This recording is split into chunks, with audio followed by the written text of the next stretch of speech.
Hello, this is Sean for tightpoker.com, and today's video we're going to talk about setting up a HUD and really talk about some of the things that can go into a HUD and how you might want to configure your HUD, including some color coding. So what I've done is I brought up Hold'em Manager. This is version 1.08 beta 28. They do constant updates, so if you're one of the people that have not updated to 1.08 or beyond, you really need to. There's a lot of critical updates, including tracking your tournament history. So what you're going to want to do is upgrade, and then you can definitely follow along even if you haven't, and we'll just go from there. So let's start getting into the HUD. In order to do this, you could be doing this in Poker Tracker 3 also, but the premise is basically the same. You go to HUD options, player preferences. Now this is my HUD, and as you can see, it is pretty ridiculous. And most people's HUD when they start out playing poker and use a HUD is it looks something like this. And this is, I guess I was playing 50 no limit. Actually, I remember this is when I was testing Poker Tracker 3. And you just see some really basic numbers here, and the layout's kind of bad. And there's some color coding going on, but eventually you get used to it and you know what all the numbers mean and, so on and so forth. So good job there. But some of the critical information that you're going to need in order to make some successful reads on people when you're multi-tabling, which is really why you would use a HUD, you're going to have to lay this out better. So use this as a primer in order to really get to know how to use a HUD and use the stats that are specific to your game. Someone who's playing 10 no limit full ring is going to have a completely different HUD than someone playing 100 no limit 6 max. It's just a different game. There's a different level of aggression. You need reads on different streets, whereas you can play very straightforward playing 10 no limit full ring, and you really just need to know VPIP and pre-flop raise and maybe a 1-3-bet stat, and that's it. So this is kind of what it looks like, and I'll see a lot of these HUDs out of microstakes players that ask me, like, what should I add or what should I delete? And I always say it's an evolutionary process. It's something that you're going to need to always move forward with and adapt as poker changes. It's a very organic industry as you play, whether it's part-time for fun or whether you play for a living. You're just always going to have to know what people are doing, what the current tendencies in play are, and your HUD is going to have to adapt to that.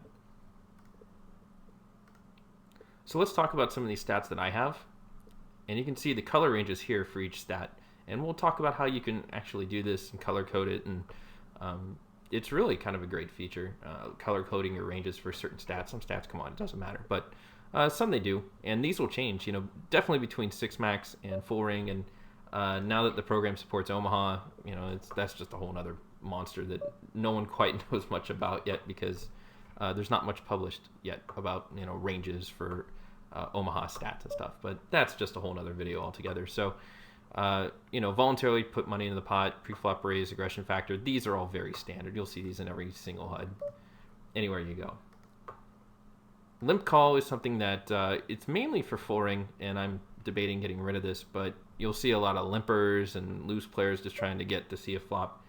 And it's a good stat to see if they're just a fish that likes to call, see a flop and fold, or they'll just limp and give up. And if that's the case, like, great.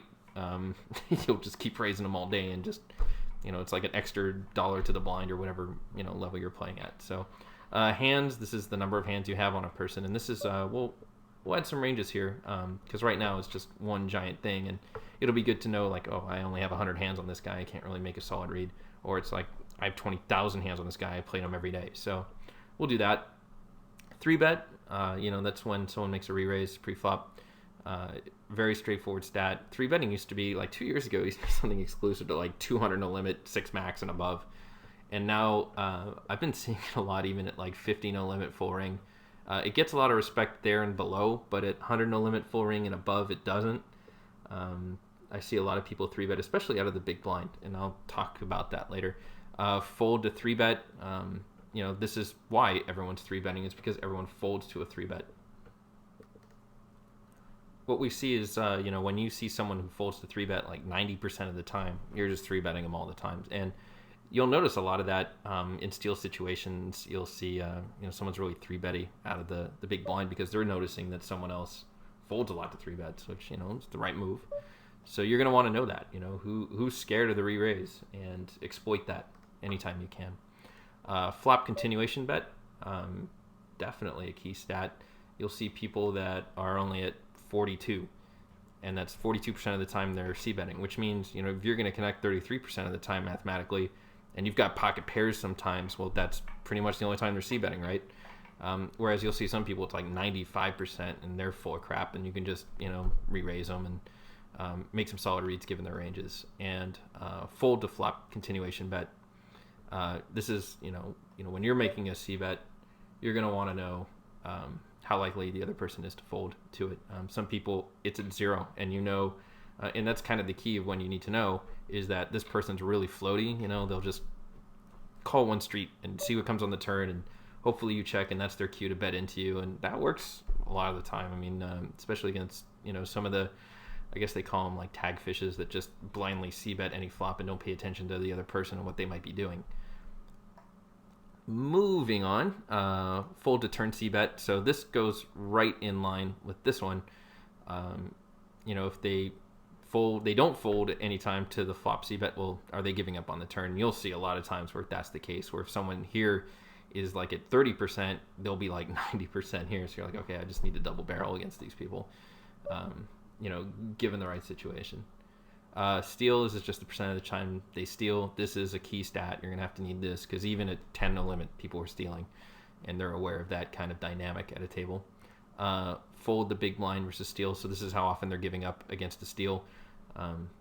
Some people don't give up ever, and they just want to see the flop, and you're going to need to know that because you shouldn't be stealing really wide, meaning with a lot of different cards against those people. You should be really stealing against the people that fold, I guess 80% and above with any two cards. But even if it's 80-75%, you've got any decent cards, you should definitely be stealing. So you're going to need to know how often someone gives up, because that's going to dictate how wide your range is to be stealing.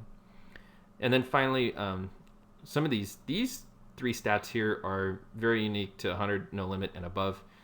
Like I mentioned before, I've been seeing a lot of these supernova elite grinders, the people that play like a ridiculous amount of hands, like 100,000 hands a month and above.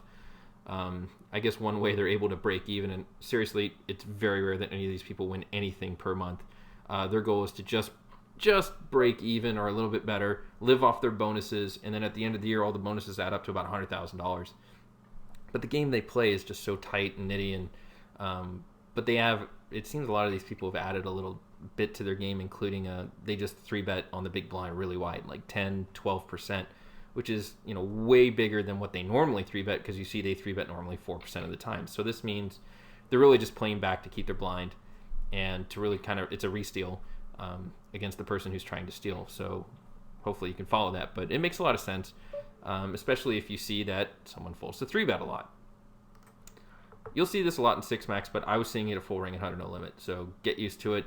Again, this used to be a 200 no limit and above thing, and I'm sure those upper limit players are listening to this thinking like, no, they don't do that 100 no limit. Well, the games have tightened up, people, and that's just the way it goes, and you're going to see these tight aggressive players do this to you. I'm doing it, and this is the level I'm playing at, so it's tough to play it against, and it's made the games tighter, but I mean, it's just kind of the way you should be playing. Anyway, so you'll see the how often they 3-bet on the big blind, and this number sometimes is identical to this number, and sometimes it's like 3 or 4 times the amount. You're going to have to pay attention to that, because it means that they're 3-betting wide. They're just trying to re-steal. And that's when you look at my next stat. You see how all these stats are kind of related.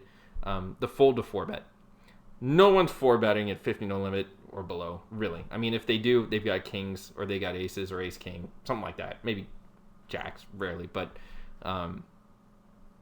the fold to 4-bet is something that you're going to need to know if you're going to be like a really good 100 or 200 no limit player and above, because you'll see these players that they'll 3-bet out of the big blind a lot, and you're going to know, okay, well, if I put in a thin 4-bet, meaning like I don't do 3 times, but it's like 2 or 2.5, are they likely to fold? Are they likely to give that respect?